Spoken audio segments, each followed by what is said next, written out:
Yeah, so I didn't have anything. I had a thin mattress that had holes in it and had stains of blood and shit, and it was disgusting. It smelled so bad. I had a thin blanket, also, it was so disgusting. And I had the clothes I was wearing. And then I think in the last few months, they gave me a toothbrush, just one toothbrush, you know? So I didn't, I didn't, it was so hard to stay clean. And towards the end, they gave me some clothes wash, like Tide, you know, the clothes washing powder. So I would use that clothes washing powder on my skin to try to stay clean, you know? It was really disgusting. So yeah, so after that experience, I went to the house for 1 week, and it was from that to a house with soap and clothes and this and that. It was like a shock to me. So I would shower like 5 times a day because I could. There was warm water, there was soap, there was a towel, there was clothes. I couldn't believe it. There was toothbrush, there was food, like proper food, not food in like little container, meat and rice, meat and rice. It wasn't like these little container boxes, you know. It was food. Like I can eat fresh food. Um, I was very, very anemic when I came out. I had lost so much weight. All of my clothes were hanging off me, and I couldn't. I needed to get new clothes. Um, and everything was just a shock to me. So I remember it's very weird, but I remember when I came out of prison for the first time, even in the car. I remember the car felt like it was going so fast because I had not moved for 1 year and 1 month. So the car felt like I was in a roller coaster. I was like, wow, this is just going so fast. And then when I went home, having all these people talking normally to me, like normal after what I've been through, I don't know what normal is anymore, you know, like nothing is normal. Every time, I mean, even now, if I hear a noise, I just wake up. And I remember for a few years after I came out of prison, whenever I could hear a noise outside the door, I would just jump up out of bed, you know, I would just jump. I wouldn't, and I would stand on my feet because I'm ready, you know, I'm ready for anything. Yeah. So, yeah, that wasn't a good time. So after a week of being at the house back with my mom, my sister, and she didn't show me compassion at all. Actually, what she said to me was, "You think your prison experience was bad? There's others that's so much more worse than that." And when that happened, I felt really, really disappointed and sad. I really expected some compassion from her, like any kind of mother, but there was no compassion. I also didn't get any compassion from my sister, Metha. She didn't, but it's okay, you know. They could have helped me if they wanted to, but they didn't. But at the same time, they didn't put me inside. But they could have helped me. They could have visited me if they wanted to. They could have fought for me a little bit more. They could have had some compassion, but they kind of looked at me like, oh, you did this to yourself. No, I didn't. I didn't tell Shamsa to run away from England. I didn't tell her to keep calling Layla. I didn't tell her to get caught. I didn't do this to myself. My only thing was I was trying to defend my sister and trying to help her, and that's what happened to me. So, back to me being in the house. So I only stayed in the house for 1 week because after 1 week I had somewhat of a breakdown. I don't remember how exactly the fight started, but I just kept screaming that I wanted to go see Shamsa, and I couldn't stop screaming. It was like, I can't explain it. I literally just kept screaming and screaming that I want to see Shamsa, I want to see Shamsa, I want to see Shamsa. And that ended up like I was physically trying to fight people, so they were holding me. And I don't remember who they called. They called the police, but at some point there was some men holding me again. And then there was a doctor. I saw a doctor and she injected me. And then they took me either in a car or in an ambulance. I don't remember. I think it was a car because I was just screaming. I couldn't remember. They tried to tranquilize me. It didn't work the first time. They put me in the hospital. I remember them sticking things on me, tranquilizing me again. And then I just remember flashes of like being in the hospital bed and waking up and seeing people trying to feed me, and then like waking up in the bathroom and then waking up like I lost some time. Then I lost a few days. I had no voice because I lost all my voice from all the screaming. So yeah, and then it took me a while to, I don't know how much they tranquilized me or what they gave me, but I lost some days. And then yeah, then I spent 1 week in the hospital, and with no voice, and the nurses there were very, very, very good, and they were trying to make it as normal as possible for me, like not to treat me like a mental patient, because I'm not a mental patient. I told them what I went through, with my very weak whisper. I could talk to them and tell them like what happened to me, and they were really good, and they tried to make me feel normal. And anyway, so after 1 week in the house and then 1 week in the hospital, they put me back in prison again. So in total, I spent 3 years and 4 months in prison. And I didn't know how long I'd be in there for. They just told me, your father said, we'll beat you until we kill you, and that's it. And yeah, they didn't manage to kill me. They wanted to, but they didn't manage to. So when I got out, the second time when I got out of prison, of course, I just, I hated everyone. I didn't trust any people at all. Like for me, all people were bad. All people were not to be trusted. All people, they were just against you, Like that's how I felt. So I spent a lot of time with animals. With the horses, with the dogs, with cats, with birds, with just different kinds of animals. I would spend my days with animals, and then I would go to my room and watch movies or something, but I wouldn't interact with people. I didn't have anyone I trusted. And then yeah, so it took me, I don't know how many years coming out of prison to fully recover from that experience. I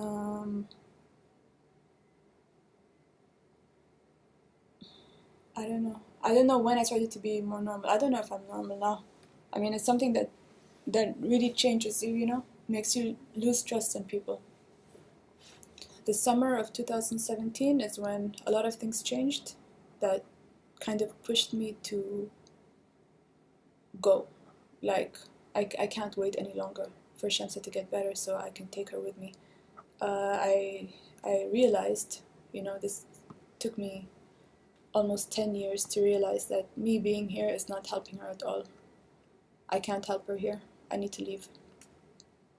And that's the only way I can help her. That's the only way I can help myself. I can help her. I can help a lot of people, is to leave. Being here, I cannot help her at all. So, and also in 2017, I lost a good friend in the summer, and it made me see how life is so short. There's no guarantees. Just there's no reason to keep waiting for somebody to make a change or somebody to be ready. There's no reason to keep waiting. Just go. Just make the big step. Go. Shamsa will be fine without you, and once you're gone, you can help her. So I need to make this video in case I don't make it. It's not gonna be in vain. Somebody will have some footage. I have to remember to say everything, because this could be the last video I made. I don't know what else to say. I don't know what else to say. They will for sure try to discredit this video and say it's a lie or it's an actress or something, for sure. I don't know what else to say about me. I'll just say more information about me. I went to Dubai English speaking school when I was a kid, and then I went to International School of Shurafat, and then for 1 year I went to the Latifa School for Girls. And then when I got out of prison, I was horse riding in Zabil stables, and then I was scuba diving in Fujairah, and then I started skydiving with Skydive Dubai. So there's a lot of people who can, who know me. They know my face, they know how I talk, they know me. So even if they try to discredit me, I hope some of my friends along the way will say, I know Latifa, and that's really her, and you know. Anyway, I look like my sister Metha. I look like my brother Majid, and they're both famous figures, so even if they try to discredit me, I look like my siblings. So, and I've also given copies of my passport and my certificates and all of that stuff, which, by the way, I don't have possession of my passport. They won't give me my passport. My UAE passport is never in my possession. I just got a photocopy of it when I did my when I did my GCSE exams. After I left prison, I did some exams and they required a passport copy, so I took a picture of my passport then. And also when I did my tandem rating for skydiving, the FAI, I don't know what it's called, they require some medical clearance, and which requires a copy of your passport. So I managed to copy the copy of my passport. They wouldn't even give me my passport, but they gave me a copy of my passport. So I'm not allowed to drive. I'm not allowed to travel or leave Dubai at all. I can't. I haven't left the country since 2000. I've been asking a lot just to go traveling, to study, to do anything normal. They don't let me. I have a curfew when I go out and I come back home. I have to be back at a certain time. My mom, she always, she needs to know exactly where I am. The drivers report back to my father's office where I go, etc., etc. We have assigned drivers. We're not allowed to get into anyone's car. I have to go with the driver. The driver has to know exactly where I am. Yeah, so that's my life basically. It's very restricted. I can't even go to another emirate without permission. I can't, so I have to be in Dubai. Yeah, so yeah, even if they try to discredit me, I have a lot of data that they can't discredit me. Well, they will try, and then they will be discredited. So yeah, this could be my last video. I hope it isn't. I hope I never use this video. I hope this video just gets deleted and we're all okay. But this video needed to be made. I don't know what else I need to say. So what I'm hoping for after I leave is that I get my passport and I have freedom of choice in my life, and I can help Shamsa from wherever I am. I can say, give her her passport, let her travel, let her see me. And I think that's the only way to help anyone, including myself. I don't know what else to say. I can talk about a lot of things that I've seen in my life. When I was 6 months old, my father's sister wanted me, so she took me away from my mom. So I lived for the first 10 years of my life in the palace, believing that my aunt was in fact my mother. And I would visit my real mother maybe once a year. I would never sleep there. I would just spend the day and go to the palace at night. And when my younger brother was 3 months old, my mom also gave him. Well, that one was more voluntary because she didn't want me to be alone. So she gave my brother to me so that we're both together. So yeah, for the first 10 years of my life, I was living a lie. Then I discovered who I was, and then I went to live with my mom, and I was fighting to go live with my mom. And Shamsa was fighting for us to go live with her. So I always saw Shamsa as this person who rescued me. So I was trying really hard to rescue her. But so far I haven't been successful. I don't know what else they'll probably do. They'll probably tell Shamsa to make some video talking about how I'm a liar, or try to discredit me or something like that. For sure they will try to do that. Knowing them. Of course she will. She has no freedom. she can't do anything, you know. She's right now she has a psychiatrist with her, and she's surrounded by nurses. They're in her room when she sleeps. They take notes of when she wakes up, when she sleeps, when she eats, what she says, the conversation she says. They watch her take her pills. They make sure that she takes all of her pills. These drugs to control her mind. I don't know what they are. And so her life is totally controlled. Oh yeah, and in the summer also, what happened, which I should have said, is Shamsa was discovered with a few mobile phones. So my mom and my other sister, they got paranoid that she was gonna try to contact the journalists in England again to talk to them about her situation or whatever. Try to tarnish my father's reputation, basically. They were scared of that. So that's when her situation got more controlled. That's when the psychiatrist was brought in to stay with her full time. She was already dealing with psychiatrists, but never somebody who was staying with her like as much as she is now. And full-time nurses with her all the time. Basically like walking around with a cage following her, you know? So she has no freedom. So basically, yeah, I think what they will do is they will try to use her to discredit me. That would be amazing. Because yeah, they will try to use her to discredit me. They will never be able to get me to discredit myself because, you know, they're not gonna take me back alive. So that's not gonna happen. I don't know what else to say.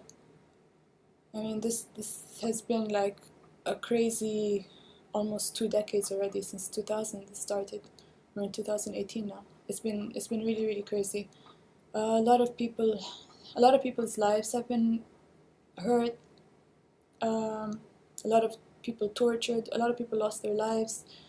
A lot of things happened. You know, he covers up a lot of murders. He doesn't care. My father. He's the worst criminal you can ever imagine in your life. And he has this image of so modern and all this bullshit. I have 30 brothers and sisters.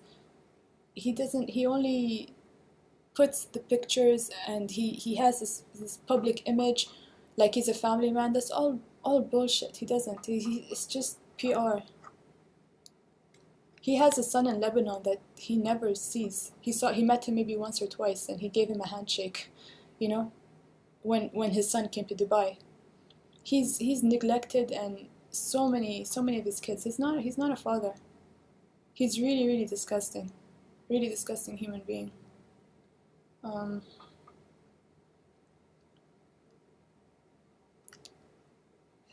Yeah. The way he lives his life and the way he treats other people is not what's being portrayed by the media, his media.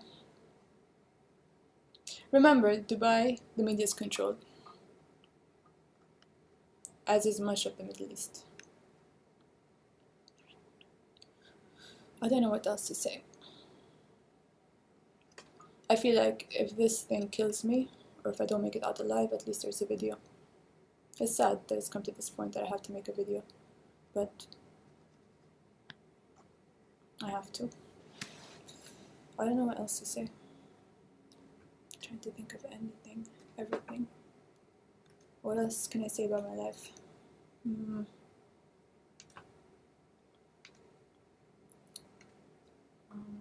know what else to say. I really hope I don't need this video. And I'm feeling I won't need it. I'm feeling positive about the future. I'm feeling like it's the start of an adventure. It's the start of me claiming my life, my freedom of choice. I don't expect it to be easy.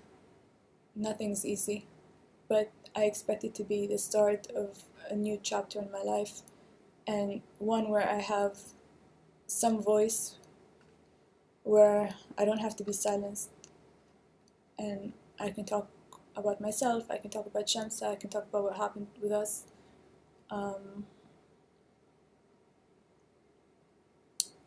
yeah, I'm really looking forward to that. Yeah, I don't know. I don't know how I'll feel just waking up in the morning and thinking, I can do whatever I want today. I can go wherever I want. I have all the choices in the world like anyone does. That'll be such a new, different feeling. That'll be amazing. I'm really looking forward to that. There's only so much you can do when you're trapped in a country and trapped by all these restrictions. There's only so much a human being can do. I'm looking forward to that, and I'm looking forward to Shamsa having a better life. I'm looking forward to a lot of things.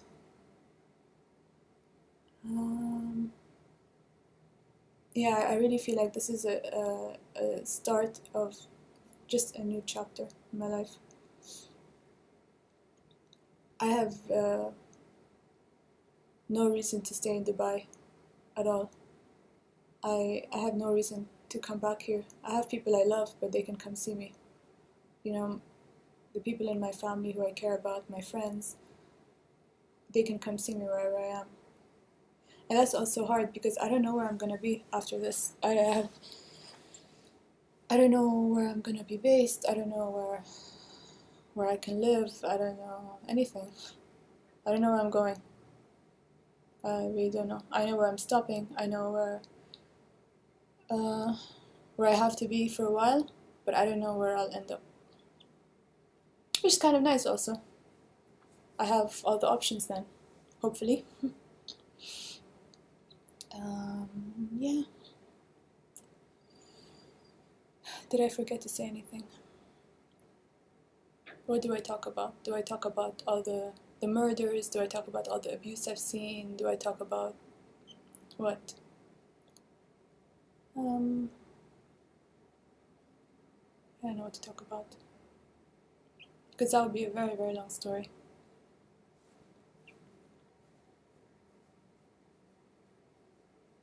I don't know. I shouldn't I?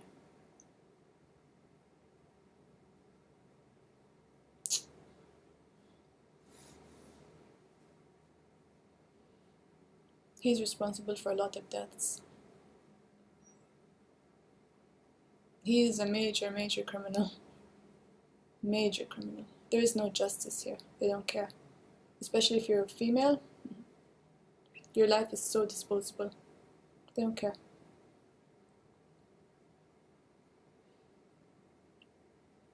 He's even burned down houses to hide the evidence. He's burned down houses.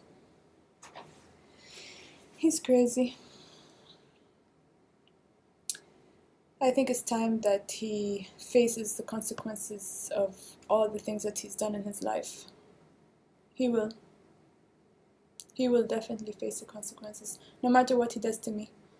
All the torture, everything, I'm not scared of him. He doesn't scare me. He's pathetic. Pathetic human being. And he's going to face the consequences of everything he's done, not just to me, but to everyone else. He will face the consequences. Yeah. Okay. I think there's nothing more in me to say now. Hopefully I don't need this video. Any final words? Any final words?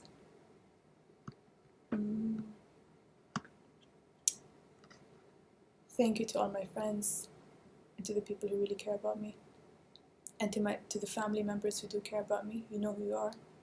Not all of you care about me, but some of you do. Thank you to those people. And if I don't make it out, I really hope that some positive change will happen from all of this.